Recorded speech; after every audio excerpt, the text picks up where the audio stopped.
We understand that there is the need for public safety in the city, and we all desire good policing, but this is a chase that should have been stopped, and in fact, we have evidence that the chase was told to be stopped, and had it been stopped appropriately, this would not have occurred.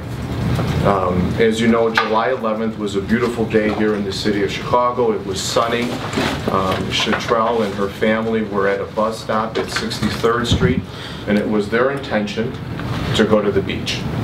They wanted to have a day at the beach with the family, and that's what they were doing. They were waiting at the bus stop, and the police instead were chasing from an incident that occurred at 75th Street. Now the distance, and I believe you can see here, we have a visual for you. The distance between where the initial incident occurred at 75th Street all the way up to the bus stop where Shatrelle and Dillan were is approximately 3.5 miles, maybe a little bit shorter as the crow flies.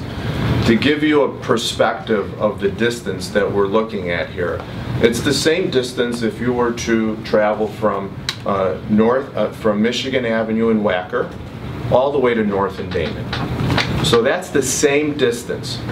It's about 3.5 to 4 miles.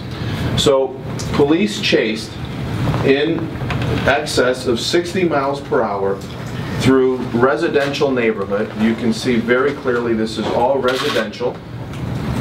And they chased, there was a stopping point somewhere very close to where the incident occurred.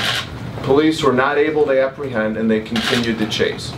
What we know about the psychology in police chases is that chasing continues chasing. It's like escalation continues the escalation here, and that's what happened.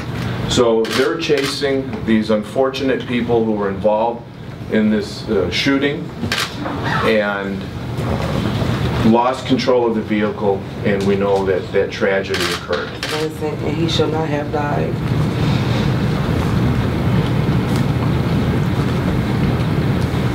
Anything else? Do you think the city is going to want to settle this lawsuit? They should seriously consider it.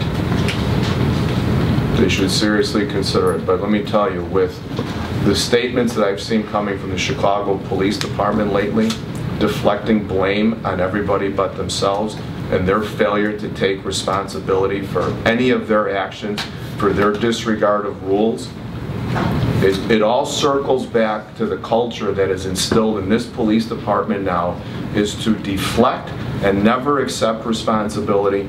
And you look at what happened just the other day. IPRA fired one of its own chief investigators because they wouldn't overturn, because that individual would not overturn findings where he found unjustified police shootings, and he was fired for that. Someone had better step up and take responsibility in the City of Chicago Police Department, and we know it's not Jerry McCarthy. What do you mean by that? It's not superintendent. He's not taking responsibility? He's not taking responsibility. But he should. Absolutely he should.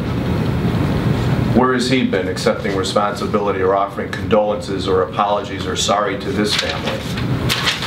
Whether he feels he caused it or not, whether it was his department members, where has he been?